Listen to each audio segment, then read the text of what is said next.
Hello and welcome, my friends and viewers, to this week's episode of Legendlore, where I draw and talk about monsters, characters, gods, and other things from D&D 5th edition, all while giving a small but quickly digestible history about them.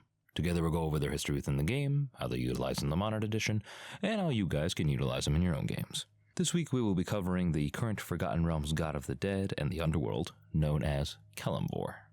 Kelemvor is a lawful neutral deity whose portfolio concerns souls and presiding over the dead. His worshippers included the dying and their mourning families, gravediggers, hunters of undead, and morticians, and his primary epithets included the Lord of the Dead, the Judge of the Damned, the Great Guide, and the Usurper, used derogatorily by those who still worship Merkul and Cyric, who both formerly held his position. He also held the clerical grave and death domains, and his holy symbol was a skeletal hand wielding a balanced pair of weighing scales.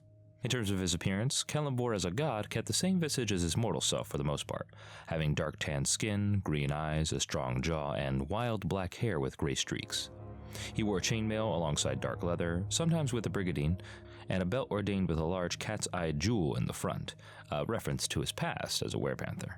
Now before we get into Kelemvor's lengthy lore, if you're just here for the cool stuff to stick in your games and you want to avoid the history lesson, please click to this timestamp in the video for all the DM advice and all the goodies that you need. But with that said, Kelemvor didn't start out as a god, being a mortal human fighter by the name of Kelemvor Lionsbane, born to Lord Kendril of the noble Lionsbane bloodline, his mother Cyrindil unfortunately passing in childbirth, which is something that his father would blame him for all of his life. Kendril, a crippled military advisor and war veteran, had extremely high expectations of his son, intending him to follow the martial path like his elder brothers. Kelemvor, however, nurtured an appreciation for the arts and beauty, and his father and brothers took every opportunity to beat such sensitivity out of him. His teacher, Tanith, was one such person who humored his creative desires, resulting in Kendril having her dismissed and nearly beaten to death. With her out of the way, Kelemvor was forged into a masterful warrior, though he nursed an intense hatred for his father and his family after learning what they had done to his teacher. Eventually, when he reached adolescence, however, he encountered a girl 3 years older than him by the name of Liliana, who managed to pierce through his cold exterior, with the two falling in love.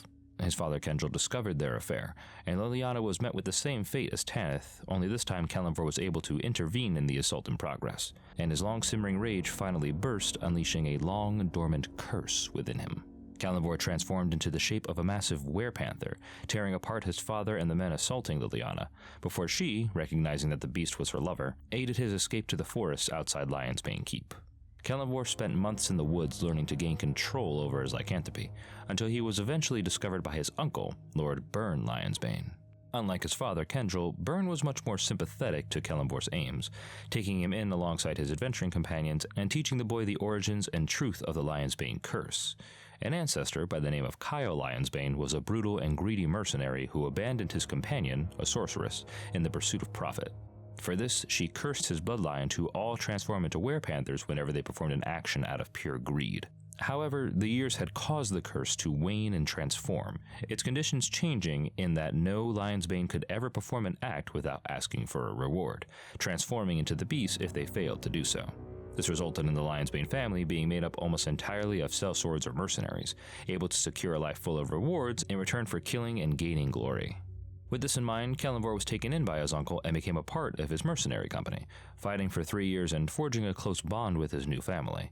Still, he yearned for the life and sensibilities he had before they were sundered by his curse and his father's hatred, and tragedy would follow Kelemvor into adulthood when Byrne and the rest of his company were ambushed and slain by Kelemvor's oldest brother, Gunther Lionsbane, as vengeance for the death of their father.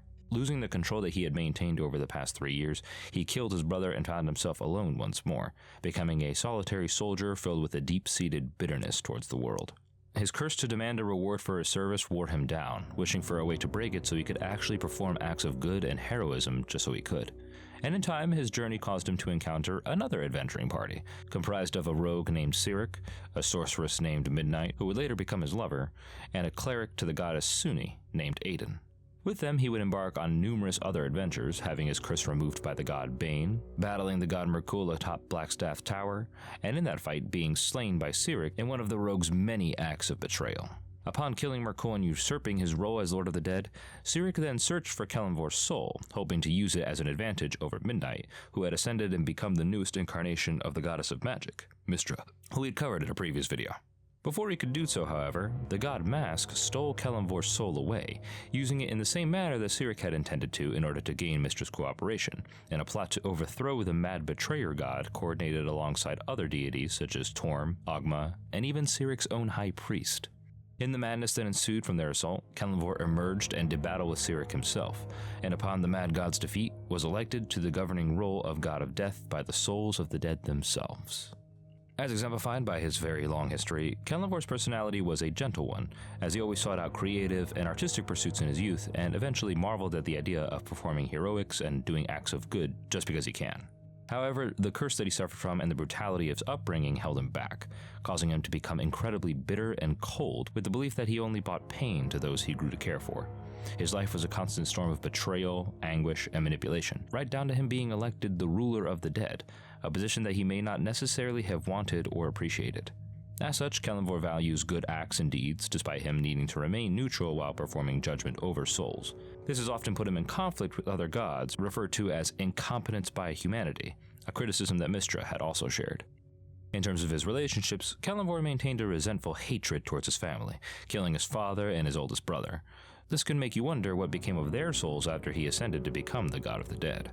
His allies include gods like Lathander, Saenin Moonbow, Iragalon, and Jergal, the original god of death who serves Kelemvor as a steward upon his ascension. As mortals, Kelemvor and Midnight ended up becoming lovers, but this relationship may have ended when they both became deities due to their individual responsibilities. And lastly, Cyric would be Kelemvor's eternal enemy, alongside other dark gods who meddle with aspects of death and undeath, such as Velsharun, Merkul, Baal, and Talana. Now, when it comes to Kelemvor's clergy and worship, it is widely believed that Kelemvor guided people to their next life and placed them into their appropriate role within the great cycle of life and death.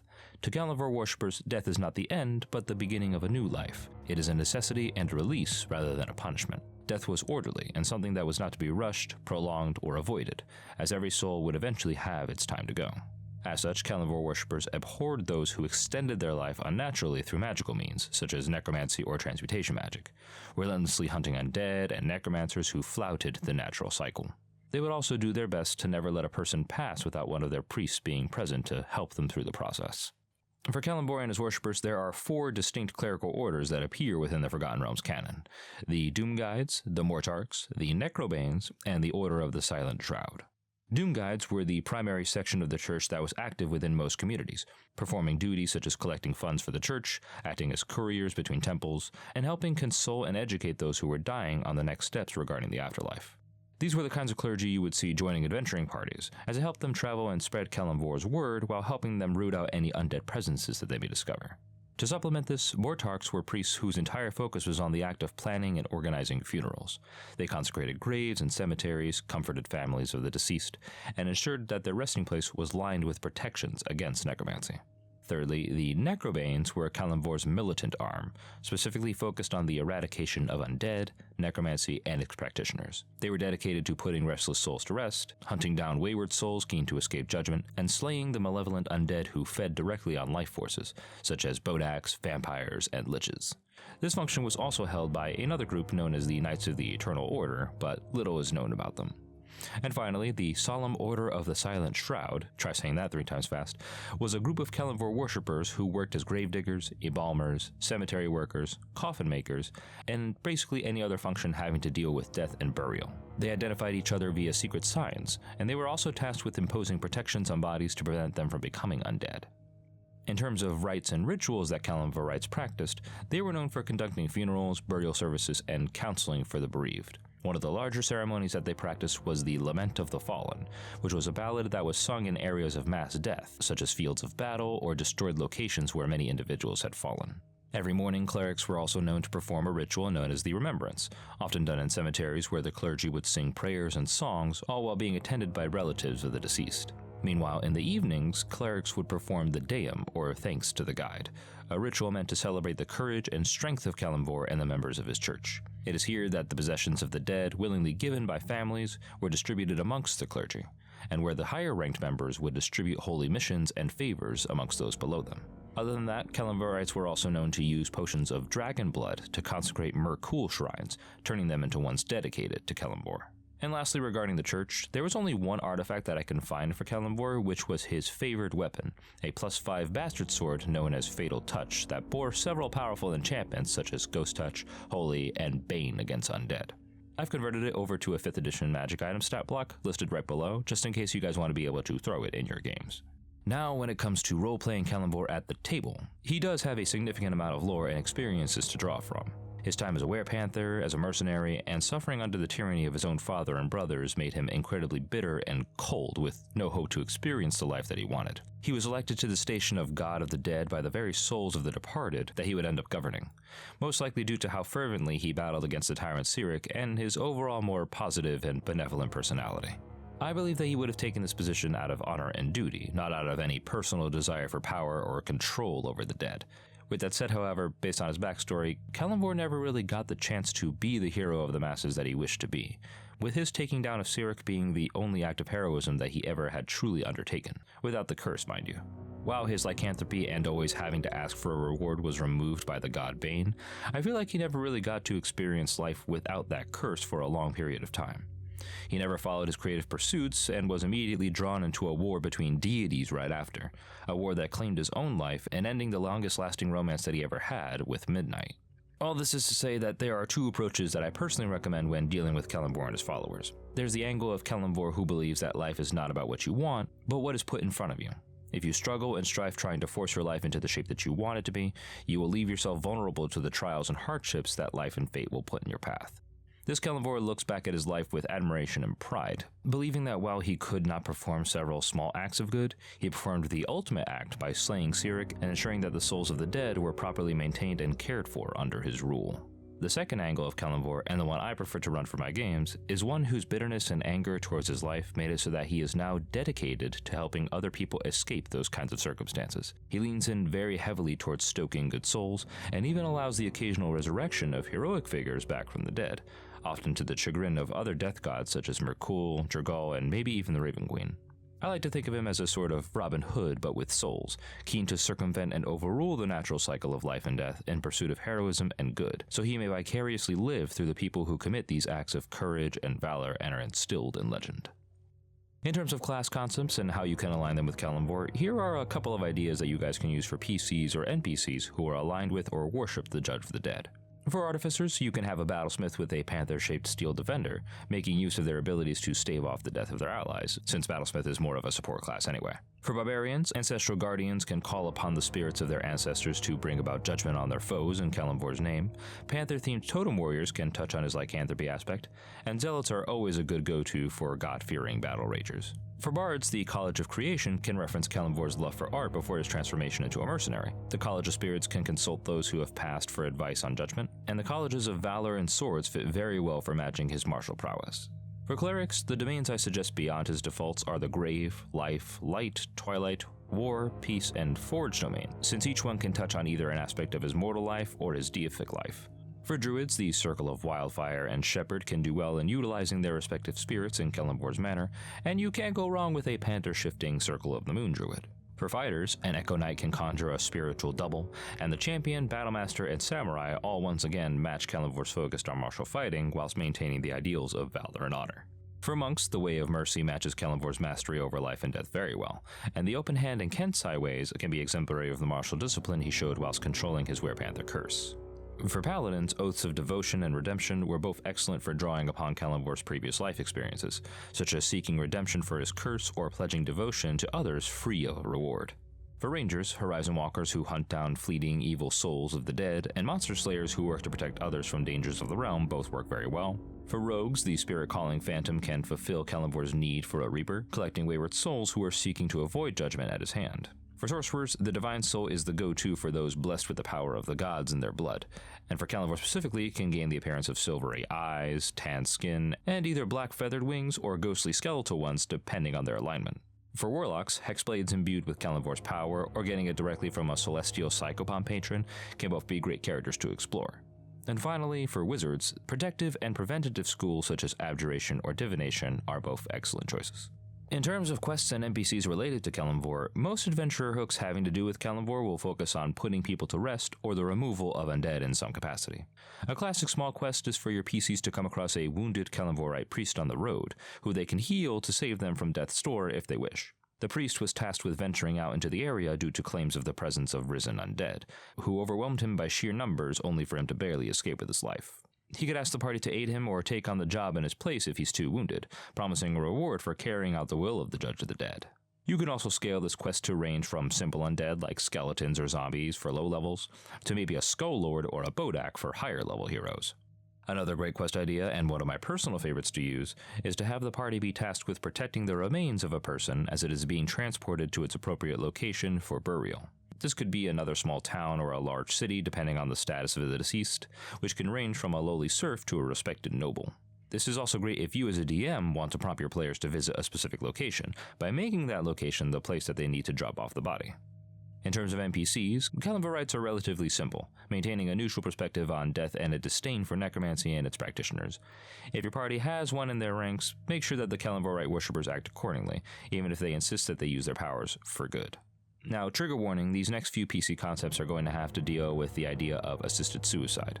But a great NPC that I've used in my games is one that I like to call the Arbiter of the Scales, a nomadic way of mercy monk dedicated to Kelemvor who works to heal the wounded, but also seeks to aid in ending the lives of those who believe that it is their time to go, but fear the pain and unknown that comes with one's demise. He can use his mastery to bring them to a peaceful end, and this could provide a variety of opportunities for morally charged roleplay amongst party members.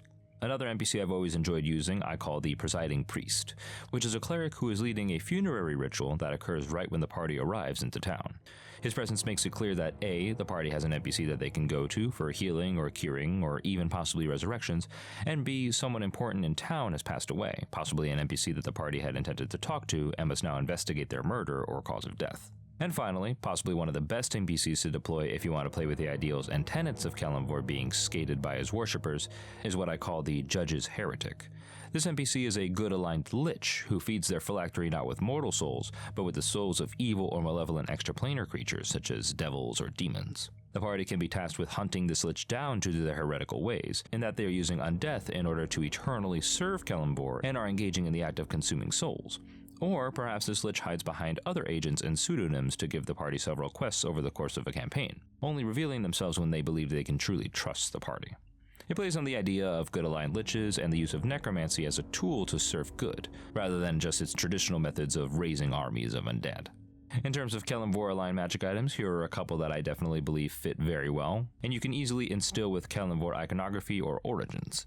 And finally, for our homebrew magic item this evening, we have Snap Judgment, a +1 glaive that requires attunement and deals an additional 1d6 radiant damage on a successful hit. While attuned to this glaive, the wielder can choose one target that they deem worthy or unworthy as a bonus action on their turn. If deemed worthy, the target is subjected to the spell Cure Wounds at 2nd level, and gains the following benefits of a +1 bonus to armor class, attack rolls, and saving throws. If deemed unworthy, the target is subjected to the effects of the spell Inflict Wounds at 2nd level, and they suffer a -1 penalty to armor class, attack rolls, and saving throws. The damage that is dealt by this form of Inflict Wounds ignores resistance or immunity to necrotic damage that the target may have. And this effect lasts for 24 hours and cannot be used more than once on the same target. And it can be used a number of times per day equal to your proficiency bonus. A relatively short and simple magic item, and with that, that's our coverage of Kelemvor, the Judge of the Dead, everybody. I want to thank all of you guys for watching. If you enjoyed the video, please like, share, and subscribe, and press the little bell icon to be notified of future videos. If you guys want to see the process of these pieces and maybe even have a chance to vote on the next video, please check the community tab. And also, players, DMs, let me know how you guys have used and or encountered Kelemvor in your games, as well as what you guys would like to see in upcoming videos. But until then, I'll see you guys next time.